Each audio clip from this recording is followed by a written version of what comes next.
Yeah, this is the Ontario Rat 2. Le Rat modèle 2.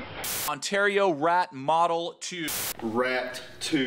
The Ontario Knife Company Rat 2. Le Rat 2. Salut, c'est Cosmic Vratch. Aujourd'hui, on parle du Rat 2 de chez Ontario.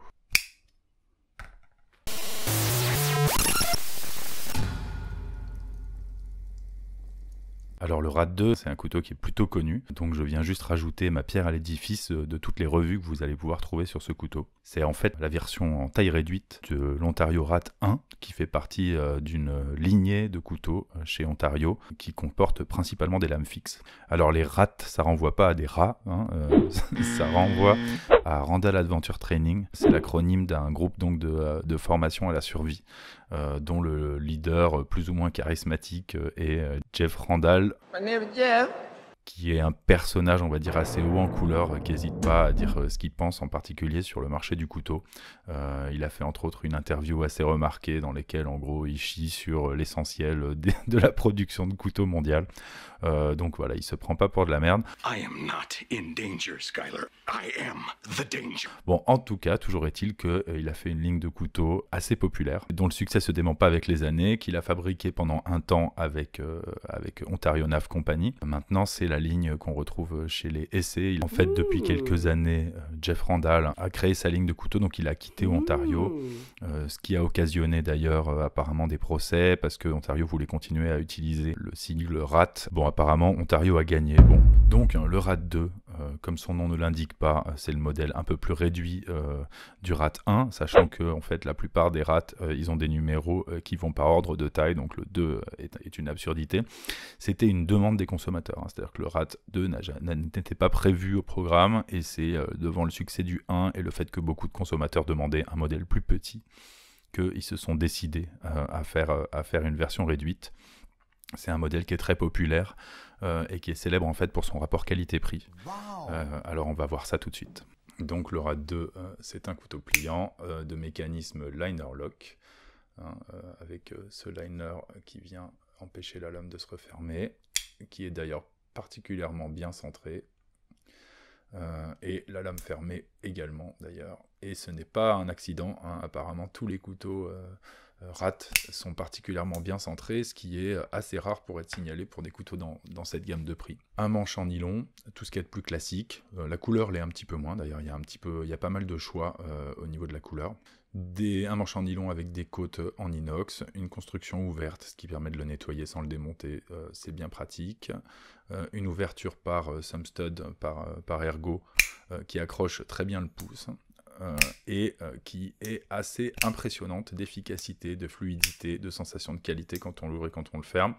Il y a des rondelles en bronze là-dedans, ce qui est apparemment aussi un peu assez rare pour des couteaux de cette gamme de prix. On a une lame en AUS 8 qui n'est pas un inox super haut de gamme, mais qui est un inox relativement correct, qui se situe en gros un peu en dessous en qualité et en propriété du 440C bien traité.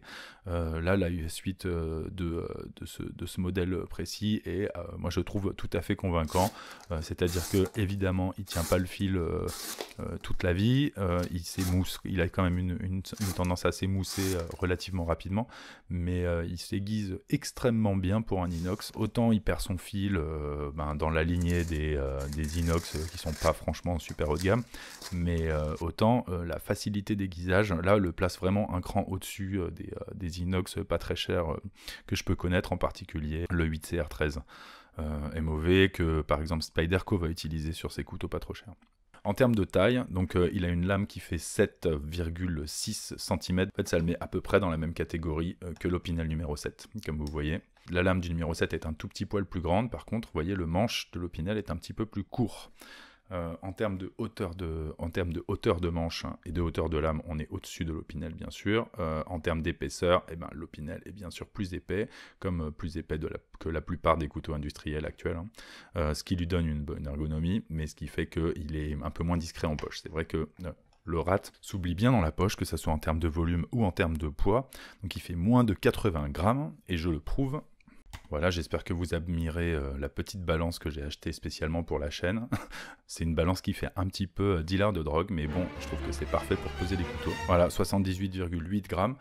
Par rapport à la taille du couteau, c'est pas non plus extrêmement léger, hein. C'est un poids qui est tout à fait raisonnable, mais qui par exemple, si on le compare au Spyderco Santo-Fante 3, qui est un couteau avec une longueur de lame un petit peu plus importante, et une longueur de manche un petit peu plus importante aussi, le Spyderco fait 72 grammes en gros. Ça veut dire qu'il est plus léger que le Rat, alors qu'il est un peu plus long, et la raison bien sûr, c'est l'absence de plaquettes en métal, de côtes en métal dans le manche, qu'on va avoir ici sur toute la longueur, et qui ne sont pas ajourées.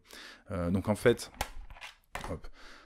ça va conférer à ce couteau une meilleure rigidité que par exemple ce Spyderco, et une meilleure solidité a priori. Il bougera moins dans le temps, il prendra moins de jeu. Enfin, en tout cas, c'est ce que j'espère. Et ça, c'est renforcé aussi par le fait qu'il y a des vis Torx qui permettent de démonter le couteau pour le nettoyer, mais aussi pour resserrer le pivot, resserrer ou régler le pivot, ce que malheureusement ce Spyderco n'a pas, et qui est un de ses gros défauts, ou peut-être son seul gros défaut. Pour le mettre encore à côté d'un autre couteau un peu connu, on a le Benchmade Griptilian. Comme vous voyez, c'est pas du tout le même format. C'est un couteau qui est nettement plus lourd, plus gros, qui prend plus de place dans la poche. La comparaison s'arrête assez vite. L'épaisseur de lame est à 2,3 mm. Alors c'est une très bonne idée d'avoir fait un couteau relativement fin, hein. La plupart des couteaux qu'on trouve à l'heure actuelle font 3 mm d'épaisseur. Il n'y a pas besoin de 3 mm d'épaisseur pour un couteau comme celui-ci, hein. Il n'a pas besoin d'être aussi épais. Et donc 2,3, ça lui permet, en plus avec cette émouture plate là qui remonte jusqu'en haut, ça lui permet d'être particulièrement pénétrant et d'avoir une épaisseur de lame derrière le fil qui est assez fine. Ça veut dire que c'est un couteau qui est un très bon trancheur. Alors on a parlé déjà d'une des grandes qualités du couteau, c'est son mécanisme qui est particulièrement fluide. Il est extrêmement bien ajusté, il y a absolument zéro jeu, hein, dans ce couteau, malgré la fluidité de la lame. On n'a aucun jeu ni vertical ni latéral, et sa deuxième grande qualité, c'est l'ergonomie. C'est un couteau qui est extrêmement agréable à tenir en main. Ce petit ergot là permet de caler l'index, et donc on tient le couteau, il est très bien arrondi un peu partout autour du manche. Il n'y a absolument aucune aspérité sur laquelle le doigt vient s'accrocher, et donc c'est un couteau malgré son faible format qui tient très bien en main. Alors moi j'ai des mains de taille moyenne, comme vous voyez, on est un peu à la limite, donc si vous avez des grosses mains, peut-être que c'est pas l'idéal, mais en dehors de ça, je trouve que c'est un couteau particulièrement confortable en main, en particulier au vu de la taille.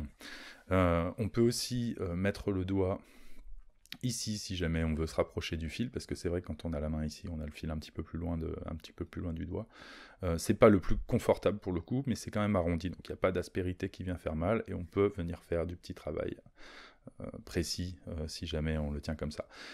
Il est aussi très bien en usage de couteau de table. Vous voyez, vous mettez l'index ici, vous avez le bout du manche bien arrondi qui vient se caler dans la paume, et en fait, malgré sa petite taille, il est très agréable à utiliser dans une assiette. C'est très pratique quand on a ça dans la poche, et que par exemple on est dans un restaurant où on vous fournit un couteau merdique. C'est aussi parfait pour les pique-niques évidemment. La hauteur de lame, comme je vous ai dit, est un peu plus importante que celle d'un Opinel numéro 7, mais il est parfait pour le tenir comme ça. Pour faire de l'épluchage, etc.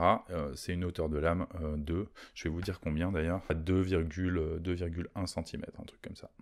Il y a une autre utilisation, si on veut l'utiliser pour racler par exemple quelque chose, cette position-là est particulièrement confortable aussi. En fait, la forme des ergots d'ouverture du couteau vient se mettre le long du pouce et n'est pas du tout agressif pour le pouce. Et pareil, ces petites crénelures là, ces petites cannelures sont pas non plus trop agressifs pour les doigts. Hop. Ça retient le doigt, mais ça l'agresse pas spécialement. A noter que l'ergot d'ouverture est en retrait par rapport au fil de la lame, ça veut dire qu'on peut utiliser vraiment toute la longueur du tranchant sans jamais accrocher quoi que ce soit.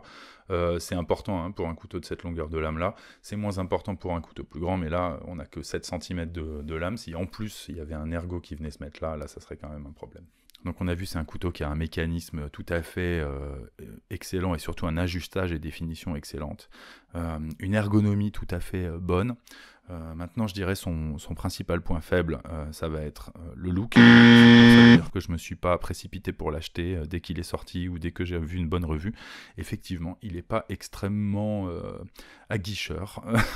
Il n'est pas extrêmement convaincant en termes de look. Mais ça a été instantanément oublié quand je l'ai eu en main. Donc, il a fallu en fait une grosse promo pour que je me décide à l'acheter parce qu'effectivement, j'étais pas du tout sous le charme de son design. Sauf que je suis tombé sur une super promo et je l'ai payé en fait moins de 20 € neuf grâce à un site américain et un copain qui rentrait des États-Unis, ce qui m'a permis de ne pas payer de taxes.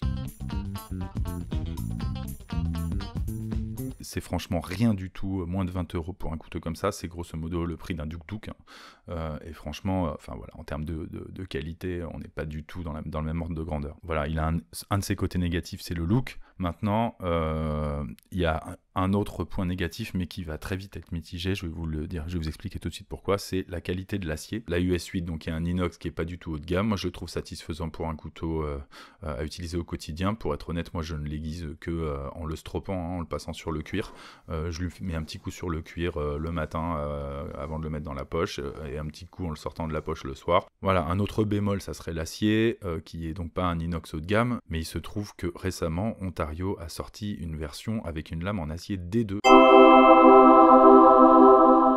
Voilà, donc le D2, c'est pas un inox à proprement parler, mais c'est un acier plutôt résistant à la corrosion. Et surtout, il est beaucoup plus dur, et il a un grain beaucoup plus fin, donc en gros, il est plus dur avec un aiguisage qui est quand même pas extrêmement difficile, et donc ça fait complètement changer ce couteau de gamme de qualité. Il se trouve qu'à l'heure actuelle, il y a des promotions qui font que les deux versions sont au même prix. Alors moi, je vous conseille fortement le D2, même si, soyons honnêtes, il n'y a pas encore énormément de retours sur ces lames en D2 sur les Ontario, et que du coup, voilà, on n'est pas à l'abri de certains problèmes de traitement thermique, en particulier de régularité dans la qualité du traitement thermique. C'est la première fois, à ma connaissance en tout cas, que Ontario fait du D2. Donc moi je dirais, dépêchez-vous de l'acheter, tant qu'il est au même prix que l'autre, ça va sans doute pas durer. Un petit mot sur le clip quand même, donc c'est un clip, comme vous voyez, la peinture elle s'en va extrêmement facilement, ça se gratte, donc voilà, la peinture est merdique. Attention d'ailleurs, parce qu'il semblerait que la peinture, quand la lame existe en version noire, la version noire de la lame s'écaille aussi apparemment très rapidement, donc sauf si vous aimez avoir un couteau qui a une gueule complètement défoncée, évitez la version lame noire. Donc je disais, ce clip, il est assez costaud, hein, il est franchement dur, il est assez bien fait, c'est-à-dire qu'il y a cet arrondi qui est là, qui est bien. Il remonte pas extrêmement haut sur le manche, mais c'est sans que ça soit non plus catastrophique. Par contre, il y avait ce petit bitonneau là qui était en fait très plat et qui butait un peu sur les pantalons, sur les poches de pantalon un peu épaisses comme je pouvais en avoir, et que du coup j'ai un peu retordu avec une pince, d'où les marques qu'il y a ici en fait. Bon, maintenant il n'y a aucun problème, c'est un couteau qui rentre facilement dans la poche. Alors j'ai choisi une couleur de manche qui n'est pas particulièrement discrète, et du coup la partie qui dépasse de ce couteau est franchement pas discrète, donc je me balade pas avec ça dans la rue, ça c'est sûr, ou alors je le mets au fond de ma poche pour le transporter. Au niveau des utilisations, c'est un couteau qui va être utilisable pour toutes les petites tâches de la vie quotidienne. Donc c'est le couteau EDC, Everyday Carry, par excellence. Il est à l'aise pour toutes les petites tâches type ouverture de carton, couper des ficelles, ouvrir des emballages, etc. Il n'est pas du tout mauvais en cuisine. Il est un petit peu plus épais que l'Opinel numéro 7 derrière le fil. Et donc effectivement, le numéro 7 va être un petit peu meilleur en couteau d'office. Mais bon, il n'est pas du tout ridicule. Comme je vous ai dit, à table, il se cale vraiment bien dans la main, et ce petit ergot là est très bien. Donc pour découper son steak, c'est nickel. Et puis bon si vous voulez le solliciter un peu plus, le mettre en face de tâches un peu plus costauds, à mon avis il n'y a aucun problème. Avec ses côtes en acier, avec son acier qui est un petit peu mou, mais du coup plutôt résistant, vous pouvez à mon avis le maltraiter un peu, il risque pas de casser. Voilà, donc en résumé, un couteau qui est un excellent rapport qualité-prix en raison de la qualité d'assemblage, de la qualité du mécanisme, de l'ergonomie, du poids, etc. Un petit bémol sur le look, mais voilà, c'est un couteau qui a été clairement dessiné pour la fonction et pas pour l'esthétique. C'est pas un couteau pour la vitrine, c'est un couteau vraiment pour l'utiliser. Et donc je suis pas sûr que ça soit un couteau pour collectionneur. Moi je dirais c'est vraiment un couteau pour utilisateur. Voilà, je dirais si vous cherchez un petit couteau à avoir dans la poche au quotidien pour faire toutes les petites tâches, etc. C'est un excellent choix. Donc je vous conseille très fortement ce couteau qu'on trouve à l'heure actuelle autour d'une 40aine d'euros sur internet et ce que je trouve un prix tout à fait raisonnable au vu de la qualité que vous obtenez. Voilà, j'espère que ça vous a intéressé et je vous dis à bientôt sur ma chaîne.